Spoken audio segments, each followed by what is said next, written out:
Robots Radio. Games, lore, stories, community. Just press play.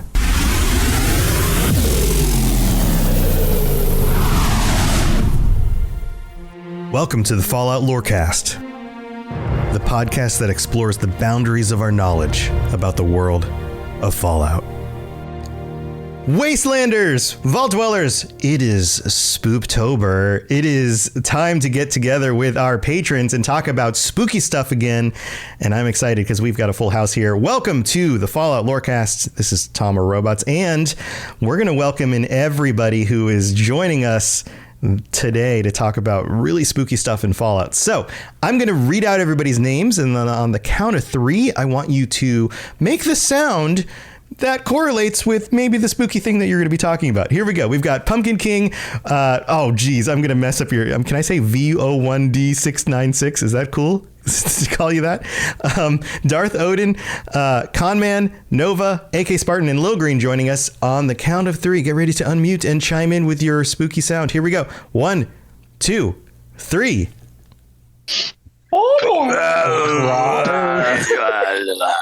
That was spectacular. If I entered a room in Fallout and I heard that, I would wonder what was going on, because I don't think I've ever heard that combination of sounds before. Welcome to the show, everybody. This is exciting. We are talking about your spooky moments in Fallout games, in any of the Fallout games. Feel free to bring up anything from this place was super creepy, this storyline in this quest was really disturbing and it kept me from falling asleep, to I had a jump scare the first time I ran across this thing and I peed on my couch or whatever.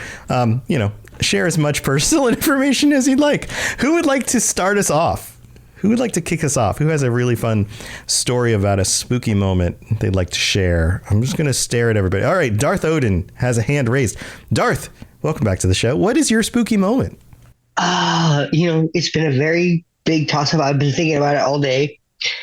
But the first time I bumped into Mothman in Fallout 76. Okay, yeah, tell me about that, because the Fallout 76 cryptids, but then Mothman specifically is kind of, there's different kinds, and then they're kind of mysterious. You might see them at a distance.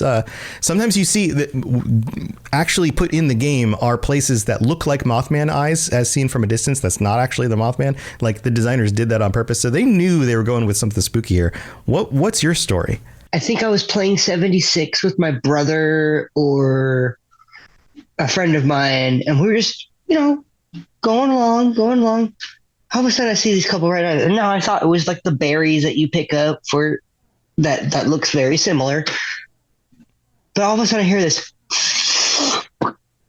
Uh-huh. And I was like, wait, what the fuck happened? Pardon my language.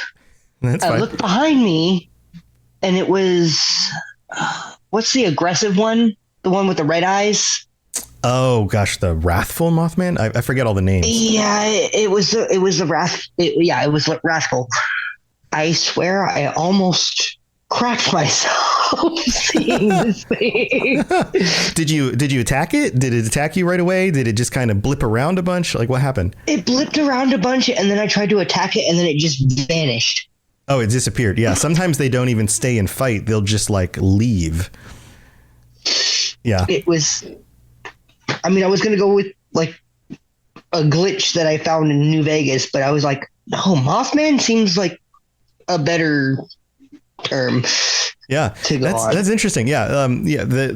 My own experience is very similar. One popped up. My wife and I were playing, I think I've told this story before, but yeah, one popped up and started disappearing and then landing in different places. And it turns out it would have been peaceful. It was one of the peaceful ones, but we shot at it and then we had problems.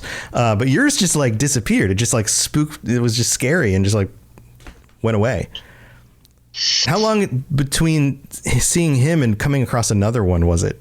Did you come across another one soon, or was it you just didn't see one for a while? I want to say another 8 hours, maybe. Okay, so yeah, a considerable amount of time, because after you meet something like that, you feel like, oh, well, I'm going to see another one. Maybe these are out here. When am I going to? And then 8 hours go by, and then finally you see another one.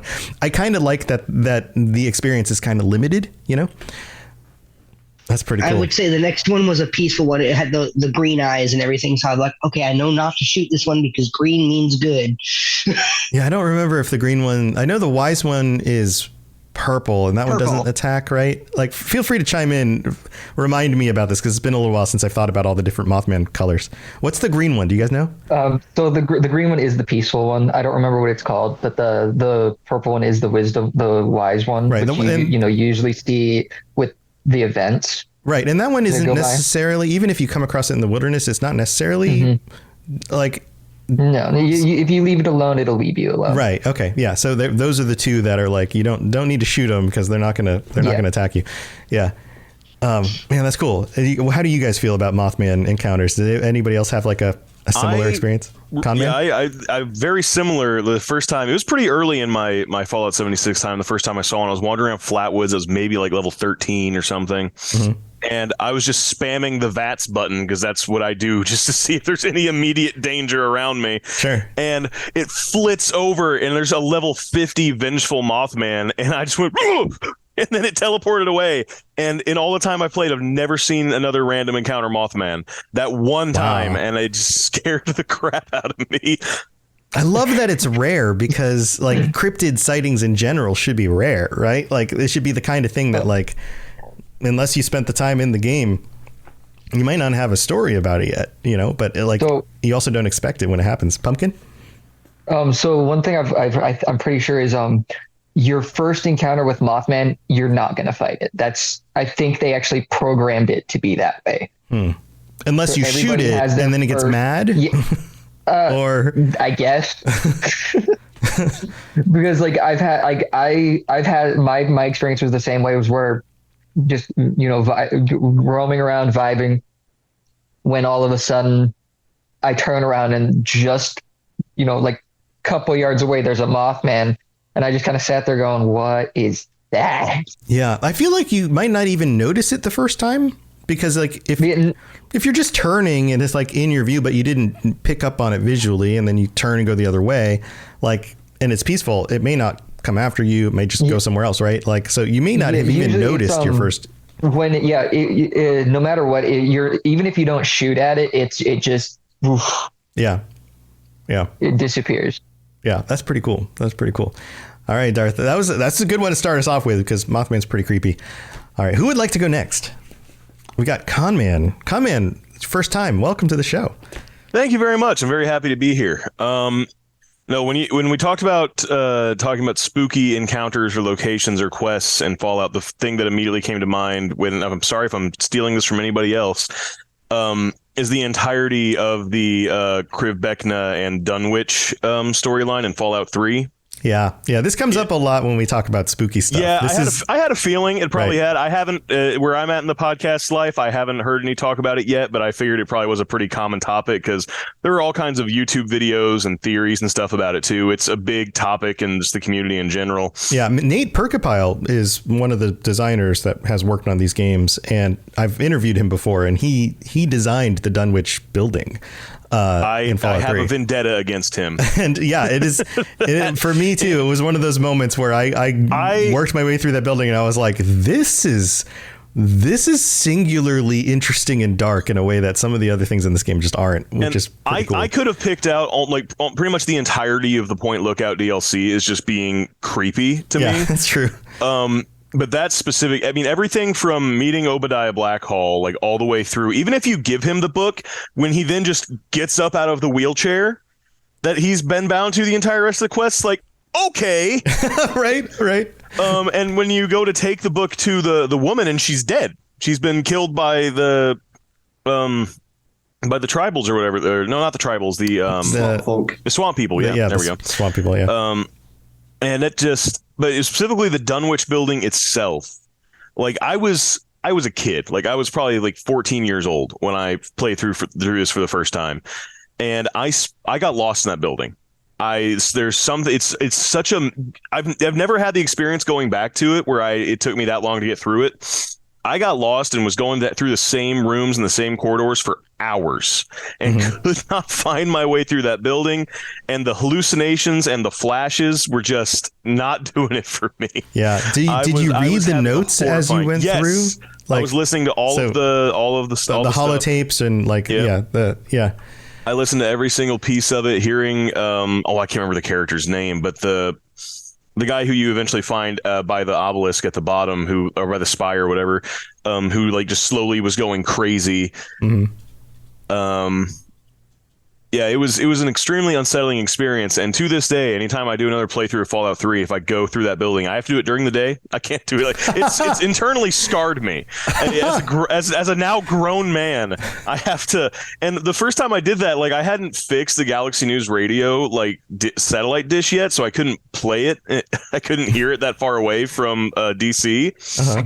But I couldn't have no radio on because just being silent in that building was too scary for me. Oh, dude, that's my default. I just had Enclave radio playing because I was like, I need some noise, man. Oh, see, I go the opposite direction. I turn off all the radio, and I even turn off the in-game music, like, you know, the swells of like ba-ba, ba-ba, like that stuff, because I want to hear my surroundings, especially going through something creepy like that. I want to know, like, is there another Deathclaw around that corner, or not Deathclaw in this case? It'd be like feral ghouls, but you know, like, what's around the corner? Can I hear it before I get there? Having the music off probably would have been helpful, honestly, because I'm pretty sure like the score that's playing in that building is unique to that like building and that quest line, because it was the ambience of it was just singularly terrifying.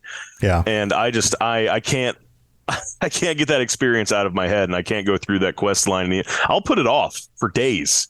I'll be like, I can do that later. Does anybody else feel like that? Does anybody else play through that now and be like, well, yeah, nope, or that's still pretty scary? As the 13-year-old that I was,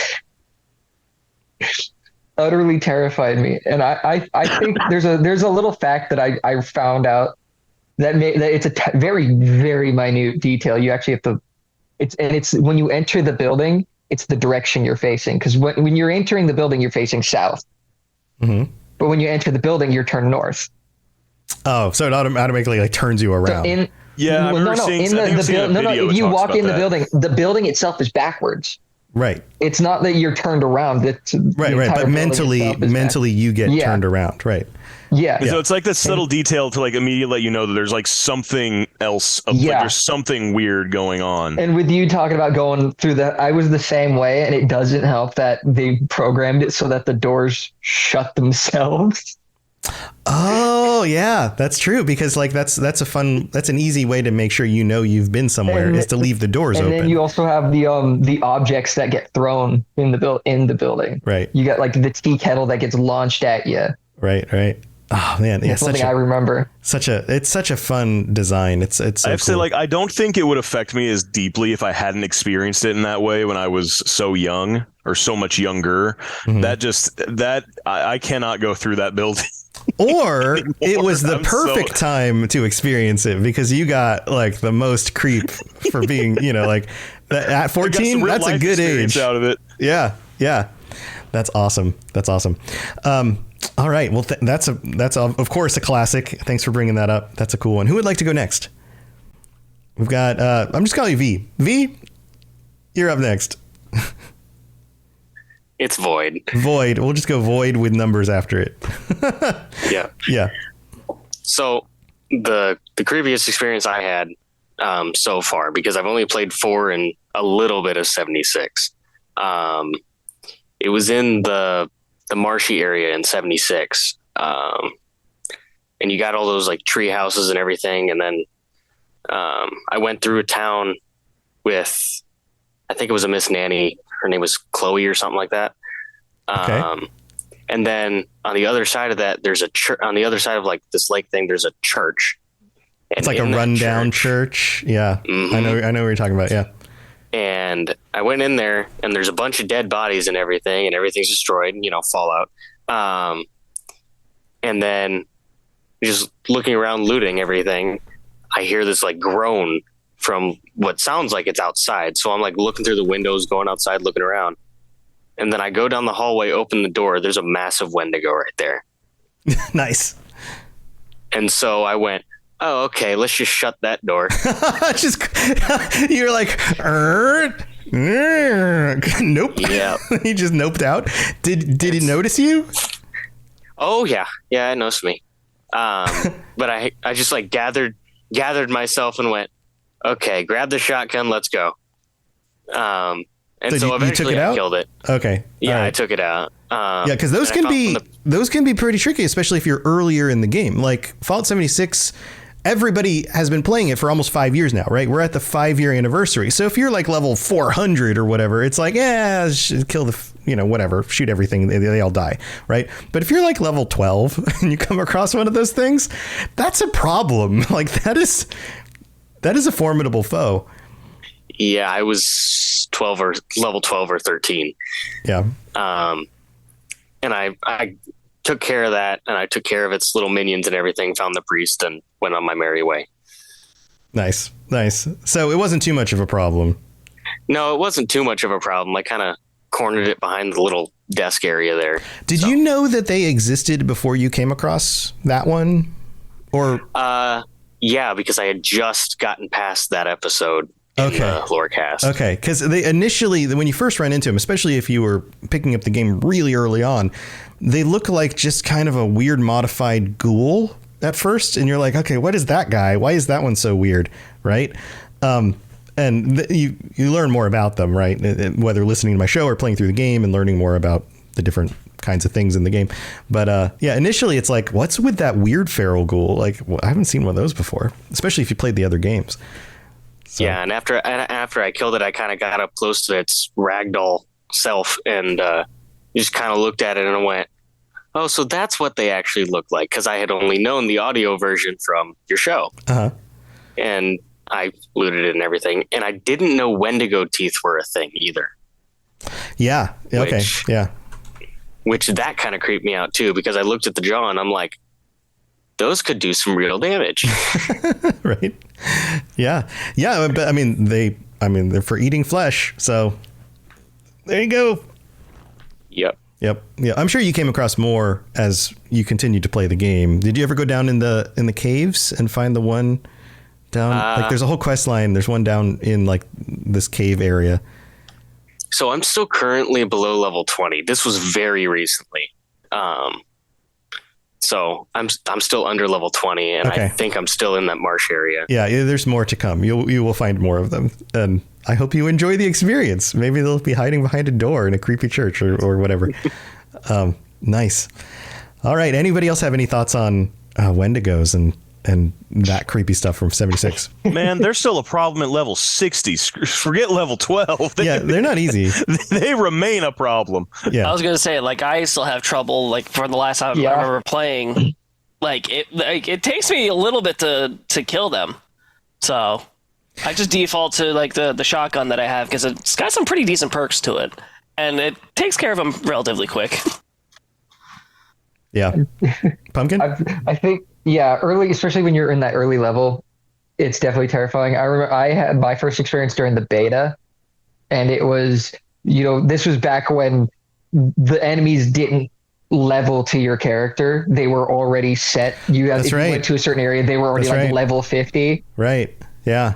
And yeah, in the beta, I had I was like maybe level 5.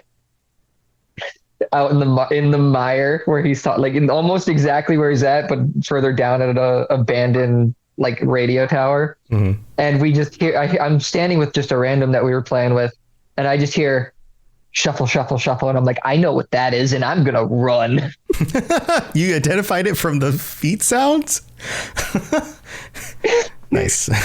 Nice. All right. We got time for one more before we do our mid break. Who would like to go next? Pumpkin's got a story. Vault 22. Vault 22. Just the entire vault. Mainly when you first experience the spore carriers. When I was, again, this was early, I was 13 when I first played New Vegas. Uh-huh. And I'm walk in and I'm like, oh, cool. This is a plant vault. There's just plants in here. Unknowingly, this was exploratory, not doing quests. I was just exploring and I found Vault 22. So I walk in and I was like, cool, this is a really cool place. And then next thing I know, out of the corner of my eye, I see something turn and I'm like, what was that? And I'm like, and then it finally moves and starts running at you. Right. Those are like the creepy spore guys, right? Like they're like, that's what terrified me. Yeah, I can imagine that. I mean, especially again, you're just the right age to be like super terrified by like creepy monsters coming at you in a dark, broken down vault. Perfect. That vault has a bunch of like weird plants all over the place. It's been a while since I've been there. It's got the spore carriers, and then it's got the like Venus flytraps. Right. Yeah, you come across the plants, and then the plants are dangerous also. Yeah. Right. But those. And you also have the mantises. Right. The spore carriers just kind of once they come out, they just kind of wander around, don't they? Mm-hmm. Yeah. They kind of wander around. They're like they used the same model as the Trog, but they kind of made it look different. Right. They covered it in green and then added leaves. Right. They're like plant trogs. Yeah, that's a good point. You're right. Man, okay, let's open this up. Do you guys remember Vault 22? Who else has any Vault 22? Darth Odin has his hand up. Wow, that takes me back. I think I was, God, how old was that? I think I was like 15 when I discovered that. That would have been 15 years ago. Yeah, so like, yeah, same perfect age, young teens, everything. Oh. Like, I'm brave enough. This isn't going to scare me. Oh my God, I'm scared now, right? It was just like, oh wow, this is full of plant life. Oh, there's killer plant monsters. Oh, crap.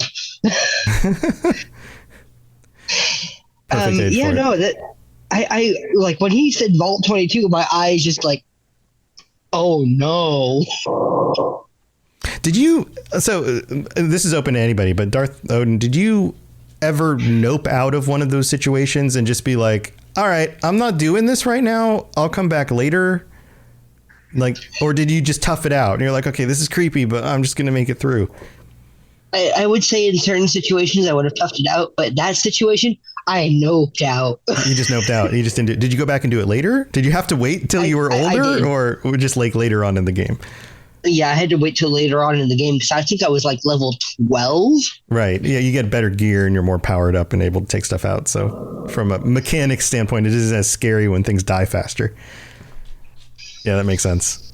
Anybody else nope out of one of those? Triggered like a primal like reaction from me when you mentioned Vault 22. That's if I hadn't chosen the Dunwich building, it probably would have been Vault 22 because that's another one that I think we must have had very similar like early Fallout experiences because again I was like 14 years old and yeah, that was such a big nope. And again, it's one of those things that it's to this day I go through a process to go to that vault. I make sure I am the proper level and gear, and I get every single quest related to that vault all at once, so I never have to go back there again.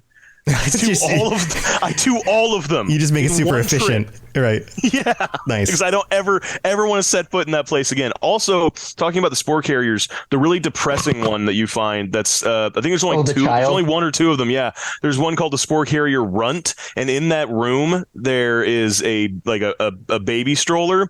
So it's implied that that one was a child. Yeah.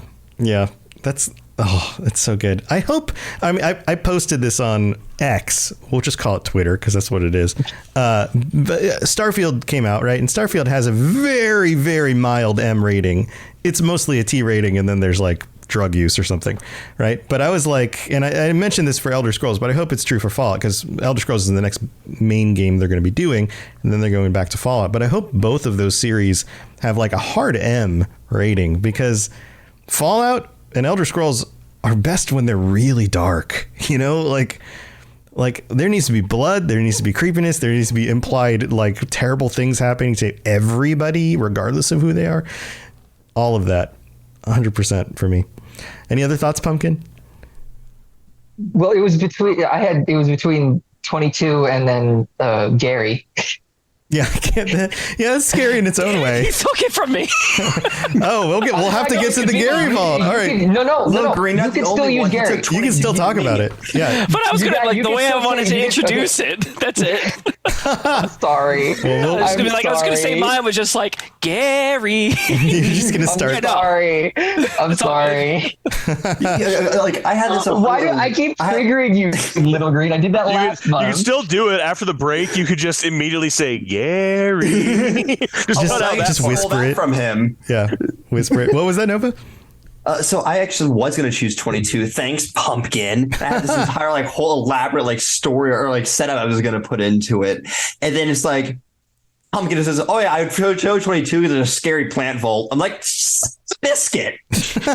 Well, do you want to talk about Vault 22 Yeah, since we're already talking about it? We can like move into you, and then we can do the mid break.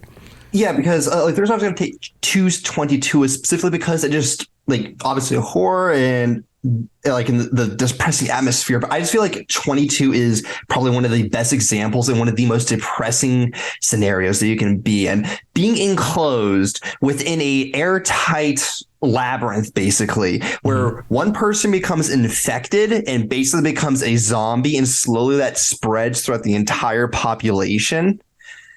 It starts out simply as a upper respiratory issue, and then you slowly get overcome by a fungus that basically just bypasses your entire immune system and completely incapacitates you because it inhabits every single part of your respiratory system, from your lungs to your trachea. Just imagine the agony you're in doing that. Like your sinuses. Think of how bad allergies are. And now all of a sudden imagine a fungal stalk growing inside there. Yeah, I'm sure that doesn't feel very good. But enough about The Last of Us. Let's talk about Fallout. Okay. Okay. But no, it's a very similar thing, right? And it really is a potential danger. Like fungal infections can be real, right? Like, yeah, it was. It would be, and they are, because like those are probably like as you said with The Last of Us, that was going to be something else I briefly mentioned, but I was going to say this feels to me more like something that you would read in a backstory of like like the original like World at War Call of Duty Zombies. If you read through the lore of that, okay, this just really reminds me of not Shangri-La, of Ashino Numa, personally, and also the island. I forget what the other one. I forget what the other one is from Black Ops 3. But Zetsubo no Shima. Zetsubo no Shima. Yes. Just this really reminds me of Shino Numa and Zetsubo no Shima specifically, and like Fallout and Call of Duty are both my favorite games. Like, oh, this is cool. It's not referencing each other, but it's like similar evolution. And I was like, oh, it's fun. Also terrifying. But anyway, so that was going to be my entire spiel. Pumpkin, you ruined it. Thank you, buddy. Well, I mean, you make some good points. Like having infections that do terrible things and make you uncomfortable and in pain and die. Like, obviously, that's terrible. But there's also the side of it where you lose your personal autonomy. The idea of some other something infecting you and taking you over and then controlling you, and you become like a prisoner in your own body in a way. It really honestly is a zombie scenario, right? Like it's a very like different kind of one. Yeah Predating The Last of Us actually by 3 years. Yeah. I mean, it's Last of Us was 2013, right? And this is 2010, right? Is a fungal I don't know what it's called, but it takes over like ants, and it does the same thing with insects. Right. Cordyceps. So like that is a real that is thing. The Last of Us. Right. Yeah. That's The Last of Us. Right. So like, but imagine being aware that that's happening to you as a person, not an insect, but as a human being, and not being able to do anything about it. Like that. Well, it's terrifying. Personally, I think that the Bufera mordicana is even worse than the cordyceps, because it has to physically kill you first before it reanimates your body. Well, I would argue that's less awful, because that might be better. Because in The Last of Us, you're aware that your body is being taken over and killing people, and you can do nothing to stop it. Because like some of the runners that haven't gone all the way becoming clickers will actively go like no, and like or try like to beg kill you me, to kill them. Kill me. Yeah. But I would argue going through a painful respiratory death is better than that. I disagree. I disagree with that because you're like literally choking on your own breath. While The Last of Us, your mind is being completely warped, and like you have very little like residual brain function, and so you are somewhat aware, but at the same time, though, you're like your brain is being quite literally eaten alive by the bacteria, or not by the bacteria, by the fungus, and then you're right. I guess it just depends on what you're more afraid of. I mean, it's probably a very personal thing. Like, I personally am more afraid of this. You might be more afraid of that, right? I guess being in the middle of the country, away from all the oceans, I just have a fear of drowning. Okay, because you're not close to the water. Weird. Okay, all right. I mean, I live in Florida. We'll be underwater in 100 years, but whatever. I live on a lake, but at the same time, though, I don't know why. I just have a rational fear of suffocation, I guess. And it's compounded by that, I guess. So that's why, to me, it seems like it's going to be an even worse fate because it's like suffocating, but not by water. Yeah, you're suffocating because you have a plant stalk growing up. It's not growing, a plant, actually. like growing in your chest. You have a fungal stalk growing across your chest, and you're coughing, you're heaving, you're being eaten alive from the inside out, basically. Yeah, wonderful. Yeah. It's fun how often these patron chats just get super dark and gross. I mean, this is the Spooktober episode, but just in general, right? The conversation gets to these places where you're like, oh, that's obviously terrifying. Oh, this is an average everyday conversation with my best friends. What do you mean? Yeah, right. We always talk about stuff like this because we're all mentally deranged. Yeah. Well, maybe it's because we all played Fallout when we were 12 or 13 or 14 years old. They were right. Gaming did ruin this generation. Yeah. Were you 14 or 13 when you played through that, Nova? I was 10. You were 10. Okay. There you go. All right. Yeah. That tracks. I was born in 1999. I played the game. Actually, even more scarring. That's right. That's even more scarring. I actually don't remember. I think I was like actually 12, but I saw gameplay of this from The Only Bentley when it came out. At the time, my favorite YouTuber, and he played through the game. It was like, oh, Vault 22. Wow. I was 10 years old at the time. I was like, oh, that's fun. Nice. It's like a great game. Wonderful. Yeah. And I begged my mom for the game like the next 2 Christmases until she relented. Nice. Well, good work. Myself. Good work. Awesome. Well, tell you what, it's time to take the mid-break. We're going to thank our patrons, which is you guys and a bunch of other people. And then we will be back with our last 2 patrons to talk about their scary moments. So don't go anywhere. It's time for that spring reset. I'm taking a look at everything in my closet and figuring out that, oh no, this absolutely needs to go. And it's about time I replace things so that my clothes aren't older than my 15-year-old. Now you might think that they lasted that long because they were well made, but no, they're in terrible condition. Unlike the new jeans I just got from Quince. Jeans have always been my personal go-to because you can kind of wear them for lots of different things, but maybe they're not your thing. Maybe you're looking for, 100% European linen with insanely soft flow knit activewear fabric. It's definitely getting warmer, and their flow knit activewear is moisture wicking, anti-odor, and soft enough that you'll actually want to wear it every day.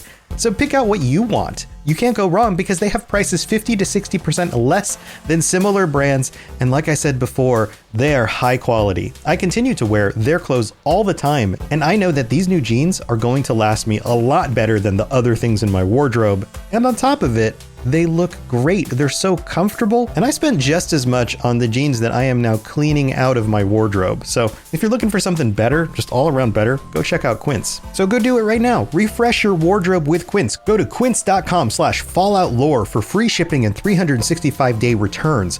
Now available in Canada too. Go to quince.com/falloutlore for free shipping and 365-day returns. Quince.com/falloutlore.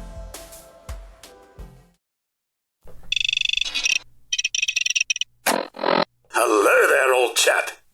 Good to see another of General Atomic's finest, still eager to serve. All right, we'll try to make this quick. We've got a new patron over the last week, Damien S. Welcome to the Patreon. Thank you for supporting the show. And shout outs to all of our current patrons, all 85 of our current patrons, and Darth Mosen, our Liberty Prime, the highest ranking patron. There's only one slot. Darth Mosen has it. Thank you so much for your support and for being here. And then also our Sentry bots, Germinator, Larry D, Sky R, and Alex Or I'm sorry, Alex is an Assaultron. I jumped down the list too far. Thank you to our Sentry bots and everybody else who supports the show.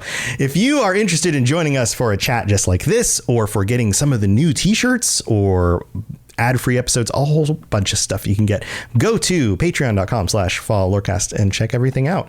Also, if you'd like to help us out in other ways, you can leave a review on Apple Podcasts. I will read out 5-star reviews in the future. We don't have any new ones this week, but you can also rate the show on Spotify if you listen on there, or whatever podcatcher you're listening to this on, or if you have friends playing Fallout games and you want to share this, or if you are getting excited about the Fallout TV show coming in April, we've got a date. That's exciting too. So if you're going to be talking with people about Fallout, or you have friends who get into the TV show and they're like, what's this Fallout world all about? Direct them my way. Be like, I've got a Lorecast for you. It'll explain how everything actually works in this crazy universe. So thank you for all the support. All of that stuff helps, and I can't do this show without you. So thank you for being here. All right, let's move on with the rest of the episode. If you have any questions about Nuka World, I'd be delighted to answer them. All right, we're down to AK Spartan and Lil Green. Lil Green, I see you unmuting. Do you want to go next? Yeah, I'll go next. So what happens to be your topic, Lil Green? Vault 108, the Gary Vault. Right. But no, the first time, like, it's just very, very unsettling.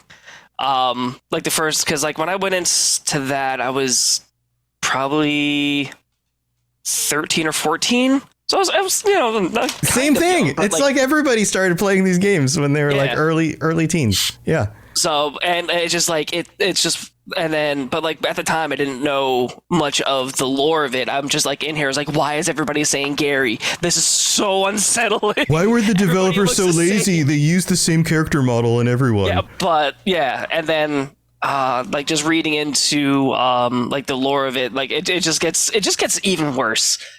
Oh, God. So what about it is the worst part to you? Is it the fact that you are surrounded by a bunch of Garys? Yes. Or is it that like something like that could be possible? Like, it's also just like just them saying Gary. I don't know what it was about it. It was just like it just got to me. Well, is it okay? So let me kind of zoom in on this a little bit. Is it the idea that they were human beings who have been reduced verbally to being able to only say one word, and they were kind of like a hive mind? Is that scary? Yeah. Like, oh my God, I can't believe, like, first of all, that's disturbing, but also if that were to happen to me, oh my God, that would be terrifying. Like that sort of thing. Yeah, that sort of thing. It's just like like the hive mind mentality of it, and it seems like they kind of lost some of their autonomy as well. So yeah, I mean, they only trust other Garys. They're very, but they also can only say Gary. It's almost like they became Pokemon. that's horrible, but yes. Right? I mean, Pikachu only says Pikachu, or combinations of Pika and Chu, right? So like, it's a Gary Pokemon. Can you imagine having a ball and throwing it on the ground and a Gary popping out of it? Somebody needs to mod that into, oh my God, we just invented another mod that has to exist. Oh my God. The Gary Pokemon mod. He's a companion, but he only comes out when you toss the ball on the ground. And then you have to say, Gary, I choose you. Call them Gary Nades. Gary Nades. Oh, perfect.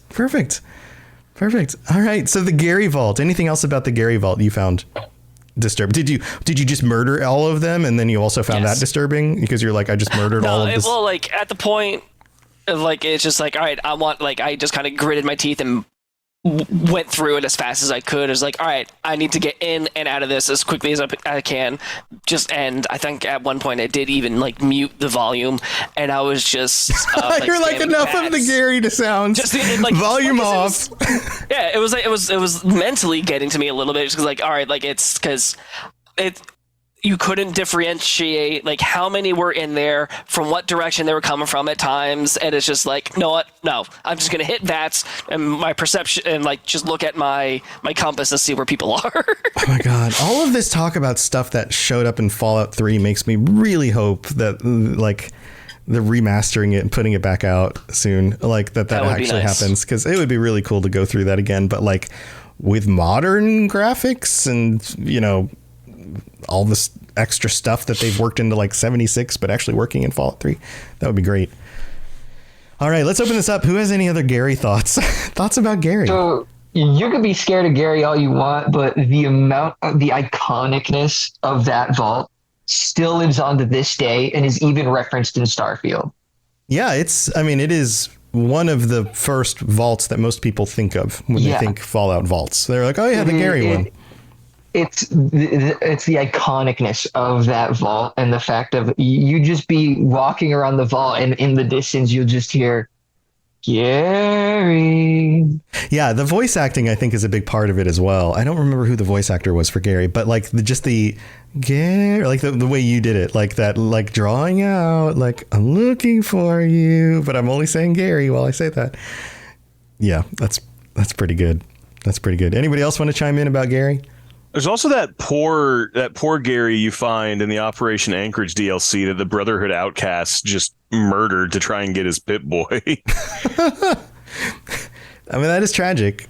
It has nothing to do with like how unsettling it is. It's just I always think about that. This one poor Gary, I guess, got out of the vault and the outcasts just murdered him. Yeah. Isn't it like Gary 12 or something like that? Something like that. It's an early Gary. Yeah, but also think of the flip side of that. If you find him, if you do that DLC and find him before you ever like encounter that vault in your first playthrough, you're like, what the heck is this? Yeah, you don't know the reference until you come across it. And you're like, oh, wait a minute. Yeah, that's true. That's true. All right, Lil, this was a good one. Everybody loves the Gary vault. We're down to AK Spartan. Yeah, okay. I actually would like to start mine with a quick question for everybody. So how many people have pets? Cats, dogs, anything. Yeah. Everybody's got, okay. Yeah. So I'm going to talk about centaurs. Okay, yes. I was waiting. I wanted to get the pet thing first. I have an axolotl. I don't have a cat or a dog, but I was looking up stuff about this. I wanted to go last because I thought maybe somebody was going to take centaurs just because like the random encounters and stuff. And body horror, and scary. Yeah. But I was looking up some stuff. They're created by tossing a variety of different creatures that super mutants can find into the FEV with a person and just seeing whatever the hell comes out. Yeah, they're just kind of like a blender. They're just, yeah. They could throw a cow in there, a Brahmin. They could throw a cat, dog, birds. Well, it doesn't matter. They're just having fun with it. Nobody else is. And I remember the first time I saw one in New Vegas, and like they're not that hard to deal with once you kind of get the feel for it. But you just sidestep the spit stuff. They're awful looking, yeah. But right. I mean, like you see it from a distance, and you're just like, what is that? And then when you learn about what they are and like how they're made, I just feel like that just gets to me because I remember there was a time too when I was playing New Vegas where I like ran into like a couple. Mm-hmm. And like that was creepy too, because I'm like, oh, like they're still like obviously it's a video game, but like, to me it's like, oh well, like are they working together? Yeah, they work like pack animals. That's weird. like not only are these like mutated, grotesque, cat, dog, human, creations now, out here in the wasteland, but they're working, they're traveling in packs. They're like wolves or something. I have to watch out for. I mean, that always got me. I mean. And like you said, Tom, the body horror of it, like it's just unsettling. It just gets to me. Yeah, I mean, you got like the torso of a person like stuck on all these extra arms and legs and kind of hanging out. But then even like the tentacles coming out of the mouth thing, like there's a lot of little detail in that design that if you look at each of the parts individually, they're all creepy, scary, but then they're all combined into one creature. And it's just like unsettling. Yeah. And if you think about it, like body horror in horror movies in like the late 2000s that's pretty on point, right? Like that was kind of a trend for a while. So then they show up in Fallout New Vegas. So that totally I also makes feel sense. Like there's no way to keep your sanity as a centaur. Like you never, so nobody gets turned into a centaur and is like, oh yeah, like I can make this work. Like you're gone. Like want to talk about losing your autonomy. Like you're probably broken at that point. You're never going to have a free thought again. Yeah, I don't know that their brains work like humans at that point. I think they're just kind of like animals on autopilot.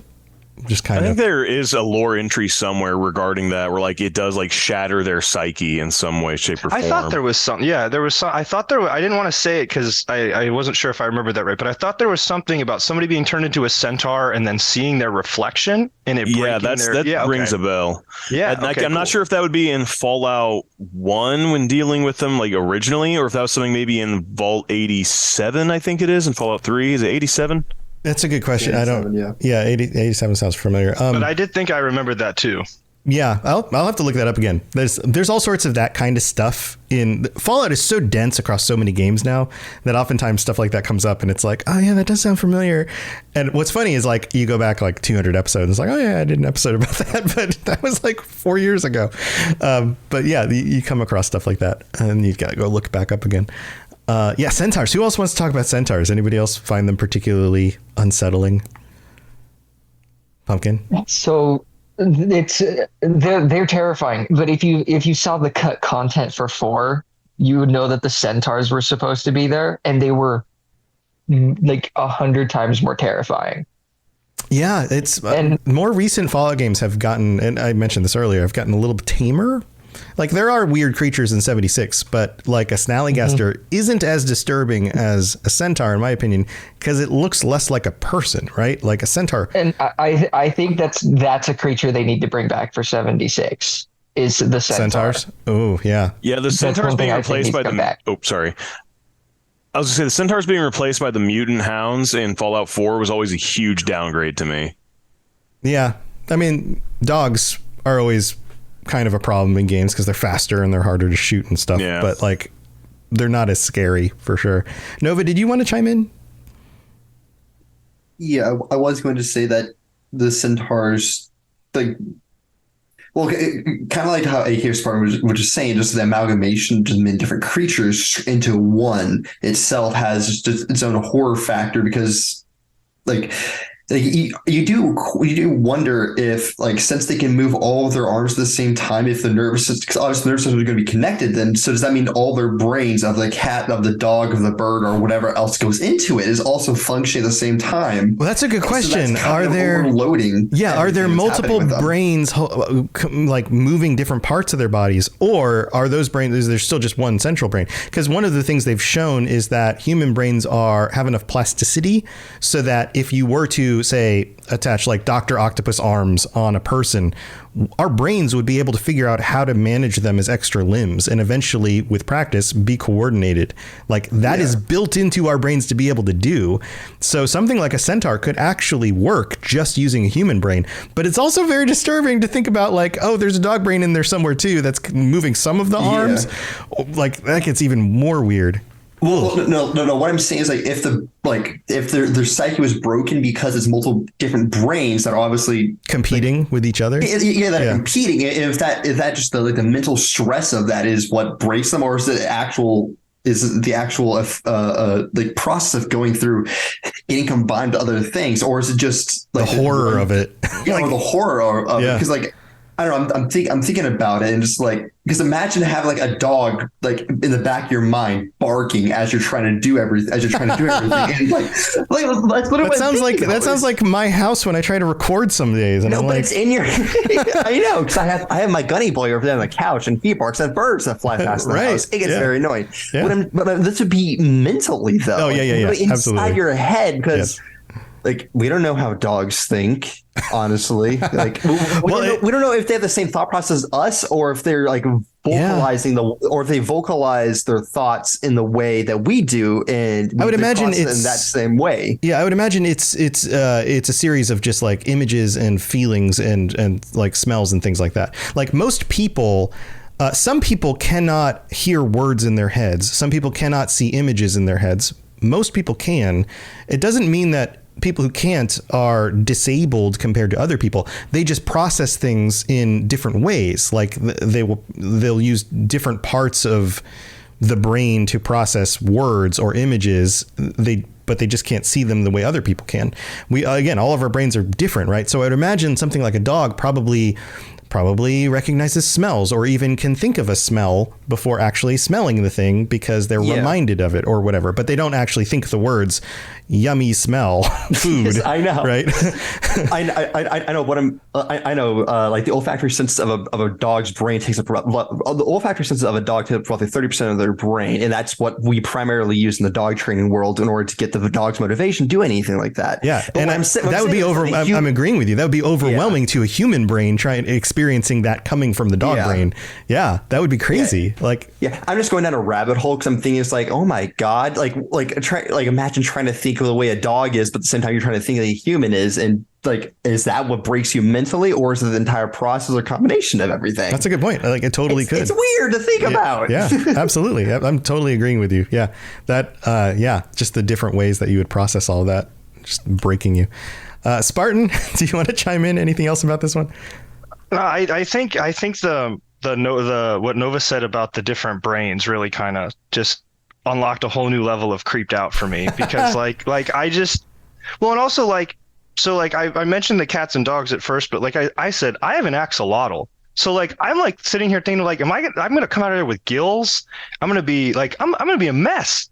Like, it's going to be a nightmare. And the brain thing, definitely, I thought that was a great point, because I mean, like I can't get the thought of like trying to form a thought and like the barking. Like, that would be so annoying. Right. Like all of a sudden the need to pee on the tree you see next to you. I also like if you're thrown in with a cat. I mean, cats. I feel like the cat mind would just take over, because cats don't even do what people say when they're separated. Yeah, that's true. That's true. I mean, that's just how the cats work. Cats are freaking smart, man. Well, they're also psychopaths. Like, you would see the thing that triggers a cat, and you'd be like, I have to murder it. And now I have to deliver it to somebody I love and put it in front of them. Like, murder it slowly. Right. I'm going to play with it, murder it, and then deliver it to a friend of mine as a gesture. Like, look at the thing I got for you. Oh no, a glass of water. What? Oh my God, there's a cucumber on the floor. Panic. Right. Don't imagine if you walk up to a centaur and you have like one of those laser pointers and then the cat brain takes over and then starts chasing the laser pointer. It chases the laser sight on your rifle. Yeah. There you go. Is that how you control centaurs? We've just been doing it wrong the entire time, where instead of, shoot them with a laser rifle, we have to shoot at the ground with a laser rifle and they just chase after it. Right. Send them off into the woods. Just like, get out of basically. here. Yeah. There you go. Yeah.